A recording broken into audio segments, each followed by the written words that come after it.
National Guard troops here to protect the Capitol have ended up in the hospital.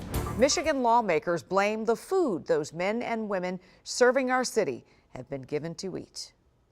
As they protect the Capitol from a continued threat, members of Congress revealed to WUSA 9 National Guard troops are being hospitalized because of meals with bird feathers, metal shavings, and mold. All of the food contracted through the Pentagon. About half of the food that they've been given, they essentially have to throw away. Congressman Dan Kildee told us 59 soldiers became so sick they had to be removed from duty. Our troops guarding the Capitol have been hospitalized. Congressman, how could this happen and what's being done here? Well, it's outrageous. I mean, these are people who have suspended their lives. But Kildee said the Pentagon won't disclose the food vendor or commit to ending the company's contract. It's food that is unrecognizable and inedible. It's in some cases uncooked, unrecognizable food that nobody would, feed to their family. A soldier's mother first contacted Kildee about the problem weeks ago, but with news of hospital admissions today, a renewed urgency for Congress to step up. They deserve us to take care of them, and they have been